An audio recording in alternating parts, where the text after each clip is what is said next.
بسم الله الرحمن الرحيم.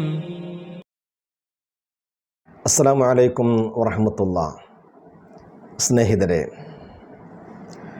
മഹാനായ റസൂലുള്ളാഹി സ്വല്ലല്ലാഹു അലൈഹി വസല്ലം തൻ്റെ 23 വർഷത്തെ പ്രബോധന ജീവിതത്തിനിടയിൽ 27 യുദ്ധങ്ങളിലാണ് നബി തങ്ങൾ പങ്കെടുത്തത്. അതിൽ 9 യുദ്ധങ്ങളിലെ റസൂലുള്ളാഹി സ്വല്ലല്ലാഹു അലൈഹി വസല്ലം തങ്ങൾ നേർക്കുനേരെ ഇടപെട്ടിട്ടുള്ളൂ. പ്രവാചകൻ്റെ പുണ്യകരങ്ങളെ കൊണ്ട് റസൂലുള്ളാഹി സ്വല്ലല്ലാഹു അലൈഹി വസല്ലം തങ്ങൾ ഒരു വ്യക്തിയെ മാത്രമേ വധിച്ചിട്ടുള്ളൂ.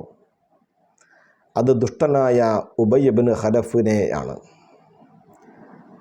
ഉഹദ് യുദ്ധത്തിലാണ് സംഭവം. ഇമാം ബൈഹഖി അവർകൾ തൻ്റെ ദലായിലുൻ നുബുവയിൽ ഉദ്ധരിക്കുന്നത് ഇങ്ങനെയാണ്.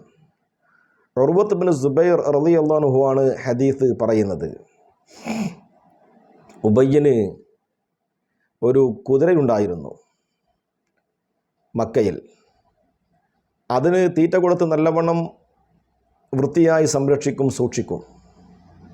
ഒരിക്കൽ അയാൾ പറഞ്ഞു പോലും,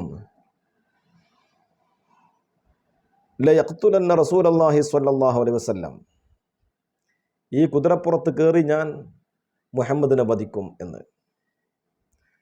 മക്കയിൽ വെച്ചാണ് അയാൾ പറയുന്നത്. ആ വർത്തമാനം പറഞ്ഞ് കേട്ട് മഹാനായ റസൂലുള്ളാഹി സ്വല്ലല്ലാഹു അലൈഹി വസല്ലം തങ്ങളുടെ അടുക്കൽ എത്തി. മദീനയിൽ പുണ്യ നബി സ്വല്ലല്ലാഹു അലൈഹി വസല്ലം ആ സമയത്ത് പറഞ്ഞു പോലും, ബൽ അന അഖ്തുലുഹു ഇൻഷാ അല്ലാഹ്, എന്നാൽ ഞാൻ അയാളെയാണ് വധിക്കുക എന്ന്. ഉബയ്യിന് എന്നെ വധിക്കാൻ കഴിയുകയില്ല. അങ്ങനെ ഉഹദ് യുദ്ധം ഉണ്ടാവുകയാണ്. ഉഹദിലേക്ക് ഉബയ്യ് ഇബ്നു ഖലഫ് സർവായുധ വിഭൂഷിതനായി ശരീരമാസകലം പടയങ്കികൾ ധരിച്ച് ഒരു വെട്ടും കുത്തുമൊന്നും ഏൽക്കാൻ പറ്റാത്ത അത്രയും നല്ല ഭദ്രമായ സുഭദ്രമായ രീതിയിലാണ് ഉബയ്യ് ഇബ്നു ഖലഫ് വരുന്നത്. പാത്തും പതുങ്ങിയും അയാൾ മഹാനായ റസൂലുള്ളാഹി തങ്ങളെ വധിക്കണമെന്ന ഉദ്ദേശത്തോടു കൂടി പ്രവാചകനെ സമീപിക്കുകയാണ്.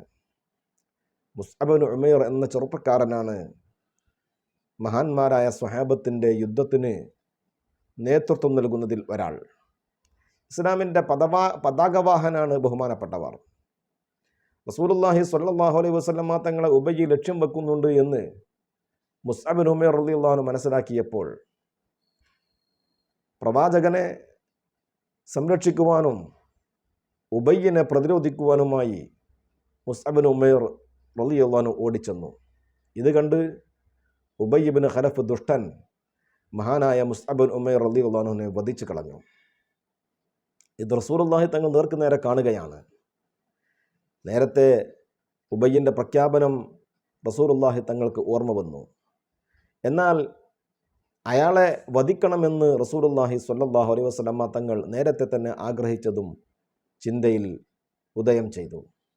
ആ സമയത്ത് റസൂലുള്ളാഹി തങ്ങൾ നോക്കുമ്പോൾ അയാൾ ധരിച്ചിരിക്കുന്ന പടയങ്കിയുടെയും തൊപ്പിയുടെയും ഇടയിൽ, തലയിൽ ധരിച്ച ഇരുമ്പിൻ്റെ കവചം തൊപ്പി, ശരീരത്തിൽ ധരിച്ച പടയങ്കി, ഇത് രണ്ടിൻ്റെയും ഇടയിൽ ചെറിയൊരു വിടവിൽ അയാളുടെ തലയുടെ പിൻഭാഗത്തുള്ള ഒരു കുറഞ്ഞ സ്ഥലം നബി സല്ലല്ലാഹു അലൈഹി വസല്ലം തങ്ങളുടെ ശ്രദ്ധയിൽപ്പെട്ടു. തൻ്റെ കയ്യിലുണ്ടായിരുന്നൊരു കുന്തം കൊണ്ട് മഹാനായ റസൂലുള്ളാഹി സ്വല്ലല്ലാഹു അലൈഹി വസല്ലം തങ്ങൾ അയാളെ കുത്തി. ആ കുത്തേറ്റതോടുകൂടി അയാൾ കുതിരപ്പുറത്ത് നിന്ന് വീണു. പക്ഷേ കുത്തേറ്റു. നബി സല്ലല്ലാഹു അലൈഹി വസല്ലം തങ്ങൾ ആ കുന്തം വലിച്ചെടുത്തു.